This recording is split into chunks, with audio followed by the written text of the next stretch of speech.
في جزيرة في وسط البحر، وسكان الجزيرة دي كلهم أرانب وعايشين حياتهم بالطول والعرض ومقضيينها على الآخر. وفي ركن هادي في الجزيرة بنلاقي بطل فيلمنا النهاردة سكرابلز، وهو عبقري جدا لدرجة انه قدر يصنع تلسكوب يقدر يشوف بيه كوكب المريخ، وكمان اكتشف ان في كائنات عايشة عليه. بس بيقطع خلوته مجموعة من الأرانب المشاكسة، وفيهم واحد بالغلط بيشغل التلفزيون وبيشوفوا شخص بيقول انه هيبعت الأرانب المشاكسة للمريخ عشان يكتشف إذا كان في حياة على المريخ ولا لأ. وطبعا سكرابلز اول ما سمع الكلام ده فرح جدا، وخصوصا ان هيحقق حلمه وكمان هيخلص من الارانب المزعجه اللي هو عايش معاه. وبياخد ديله في اسنانه وبيمشي من الجزيره، وبنشوفه متشعلق في عربيه كبيره وصلته لمقر الشركه. وهناك بيشوفوا جو رجل الامن وبيمسكه من قفاه وبيدخله جوه الشركه. واول ما بيدخل بيتبهر من المكان، لكنه بيتنقط لما بيلاقي المكان مليان ارانب مشاكسه كتير. ولما مستر نيبولا شافه قال شكله ذكي. بيفرح سكرابلز وبيفتح شنطته عشان يوري له اختراعاته، لكن بتجيله ارنوبه مجنونه وسطها سايب بتاخده وبتفضل ترقص، والاوراق بتاعته بتطير وبتدخل مكان كده وتتحرق. لكن سكرابلز ما يقسش وبياخد قلمه ويكتب على الحيطه شويه معادلات علميه، لحد ما جو بيشوفه وبيروح بسرعه يبلغ الدكاتره. لكن للاسف بيكون في ارنب غبي مسح كل اللي كتبه على الحيطه، وبرضه محدش بياخد باله انه عبقري. لحد ما بالصدفه الدكتوره اوليفيا وهي بتراجع الكاميرات بتشوف سكرابلز وبتاخد بالها انه ذكي جدا، وبتقعد معاه وبتقول له انها عرفت ان هو قد ايه ذكي، وبتاخده وبتحطه في الطياره مع مجموعه الارانب اللي هيتم الاختيار منها عشان يسافروا المريخ. بس وهم في الطيارة الأرنب الصغير ده بيتجنن ويفضل يرقص ويتشقلب في الطيارة لحد ما بيفتح الشباك وكل الأرانب بتطير. وسكرابلز كان هيقع معاهم، بس الأرنوبة اللي بترقص دي لحقته، شكل السنارة غمزت ولا ايه. وكان فيهم واحد لابس خوذة طارت منه وراحت سد الفتحة وأنقذتهم كلهم. وبعدين رجعوا لمستر نيبولا وبدأ يختار منهم الأرانب اللي هتسافر، لكنه للأسف ما اختارش سكرابلز، بس أوليفيا رشحته وقالت له إنه ذكي جدا وممكن يفيدهم.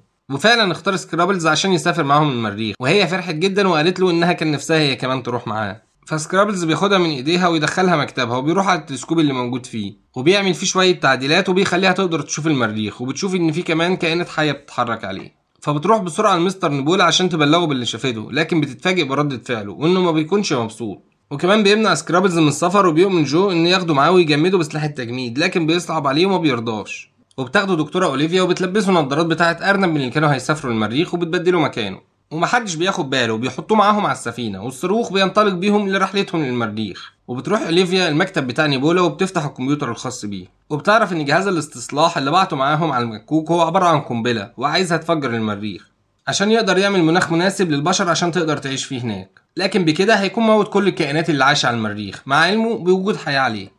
في نفس الوقت اول ما السفينه بتوصل المريخ بتفقد التوازن وتكون هتتدمر، وده اللي عايزه نيبولا بالظبط.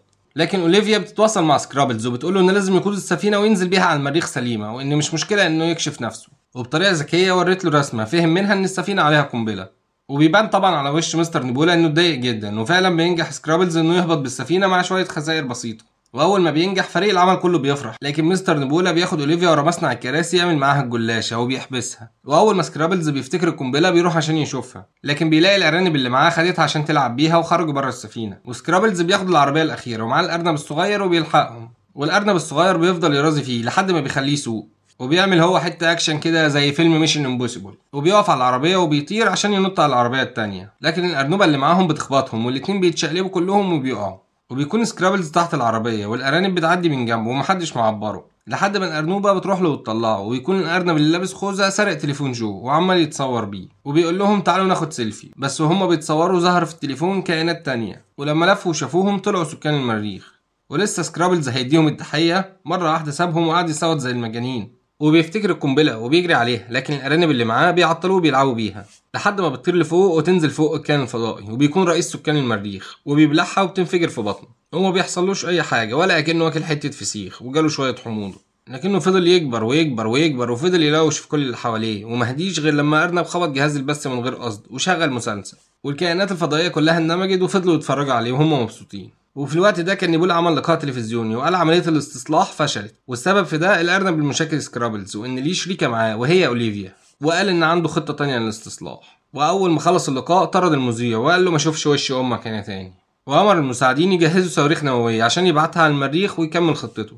وبيسمعوا جو بتاع الامن وبيتصدم، وكمان بيلاقي جهاز البث بتاع السفينه اشتغل، وبيشوف الارانب وهي مع سكان المريخ. وعلى كوكب المريخ الزعيم بتاعهم بيروح لسكرابلز ويعرض عليه انه يوريه المكان، وسكرابلز فرح جدا وراح معاه. ولما بنشوف المكان بنعرف اصلا ان هما بيتغذوا على الحمم البركانيه، عشان كده القنبله ما اثرتش فيه. وفي الارض كان راجل الامن راح لاوليفيا الاوضه المحبوسه فيها وقال لها انا عندي خبر حلو والتاني وحش. الحلو ان القنبله ما انفجرتش، والوحش انه بعت صاروخين عشان يفجر بيهم المريخ بدل القنبله اللي ما انفجرتش. واداها جهاز الاتصال واخدته منه وكلمت سكرابلز وقالت له ان نيبولا هيبعت صاروخين على المريخ ولسه بتكمل الرساله، الارسال قطع. وعلى الارض بيدخل نيبولا على اوليفيا وبيلاقي بتاع الامن واقف معاها وبيقول له اهلا بيك يا خرونج، وبيحبسه ويقول له خش رابع جنب اخواتك ورا.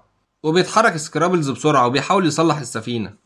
وسكان المريخ اللي عاملين زي اطباق الجيلي دول كمان ساعدوه، وكمان الزعيم بتاعهم ركب مع سكرابلز والارانب عشان يلحقوا يمنعوا التفجير. والزعيم بيوعدهم انه كمان هيجيب لهم هدايا من كوكب الارض. وبيشغل سكرابلز السفينه وبينطلقوا لكوكب الارض. وواحد من مساعدين نيبولا بتقوله ان السفينه سليمه وراجعه علينا، فامرها تضرب اول صاروخ عليها ونفذت الكلام وضربت اول صاروخ. وقبل ما يدمر السفينه بحاجه بسيطه بياخدهم الزعيم المريخي وبيشد نفسه زي النبله كده وبينط كلهم من على السفينه. وبعدين بيأمرهم نيبولا انهم يحضروا الصاروخ التاني في اقرب وقت ويبعتوه للمريخ.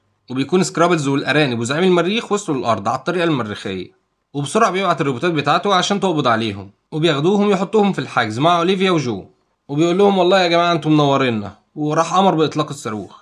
بس مساعدينه بيقولوا له ان في مشكله وان في ارنب مزعج موجود فوق الصاروخ. فقال لهم طب سيبوا لي ابن المبقع ده وانا هطلع اعمل معاك جلاشه. بس قبل ما يخرج قال لهم انه سايب لهم مفاجاه عشان لو حبوا يهربوا ولا حتى يفكروا. والمفاجاه كانت روبوت كبير بيدمر اي حاجه بتتحرك قدامه، وبيسيبهم وبيخرج وبيحاول ينزل الارنب وبيبقى شكله عبيط جدا وكل المساعدين عمالين يضحكوا عليه. في الوقت ده كان سكرابلز فكر في خطه وطلع الارنب الصغير من الحجز عشان يجيب لهم سلاح التجميد اللي موجود في الاوضه. وكان الكائن الفضائي بيساعدهم في الخطه وبيشغل الروبوت لحد ما يقدروا يوصلوا للسلاح. وفضل الارنب الصغير ينشن على الباب الحديد وضرب في كل مكان حواليه ومعرفش يجيبها صح، لحد ما الروبوت هاجم الارنب فضرب بسرعه وجت في الباب وطلع يجري والروبوت وراه. وقامت اوليفيا عامله حته اكشن كده ونطت على الباب وكسرته بعد ما اتجمد وقدروا يخرجوا. لكن الروبوتات فضلت تهاجمهم والسلاح وقع منهم والروبوت ضرب عليهم قذيفه كبيره. بس المريخ لحقهم في اخر لحظه وفتح بقه وبلع القذيفه تاني وفضل يلوش في الروبوتات. وبره الشركه كان نيبولا وصل للارنب ورماه من فوق واتشعلق في السور، وبعدين امرهم باطلاق الصاروخ. واول ما ضربوا الصاروخ الزعيم المريخ شافه وعمل نفسه زي النبله تاني وطار ولحق الصاروخ وبلعه وانفجر في بطنه. ولما وقع على الارض كان كبير جدا وفضل يكسر في كل حاجه حواليه، والروبوتات فضلت تهاجمه بس هو عمل معاهم الجلاشه. وسكرابلز حاول يهديه قبل ما يخرج عن السيطره ويدمر المكان كله، وجاب صوره للبطل بتاع المسلسل اللي كان بيتفرج عليه. واول ما شاف الصوره كان هيهدى، لكن بيجي روبوت غبي وبيضرب على الصوره وبيحرقها. لكن رجل الامن بياخد باله انه بمجرد ما شاف الصوره بيهدى، فتيجي في باله فكره انه يجيب له البطل نفسه لانه عارف انه بيصور في مكان قريب. وبياخد عربيه وبيروح يدور عليه، لكنه كان لازم يلاقي حل يشتت بيه انتباه المريخي لحد ما يرجع. وبيروح للارانب اصحابه ويصالحهم، بياخدهم ويخرج بره يشغل الموسيقى ويفضلوا يرقصوا ويتنططوا قدامه لحد ما اندمج معاهم شويه. وبيظهر نيبولا وهو بيحكي عن القصه من البدايه وقد ايه هو بيكره سكرابلز. بس سكرابلز فاجئه وقال له ثانيه واحده بس انت على الهوا. واتفاجئ نيبولا لما لقاه متصل بالمذيع، والمذيع بيقول له ان على الهوا مباشر وكمان انهم سمعوا كل كلمه هو قالها. في الوقت ده كانت اوليفيا فاقت وجابت سلاح التجميد وقالت له ما تيجي اخد لك صوره بالمناسبه الحلوه دي، وضربت عليه لكن للاسف ايده وصلت للزرار، وادى امر الروبوت يوقع سكرابلز وباقي الارانب في بق المريخي.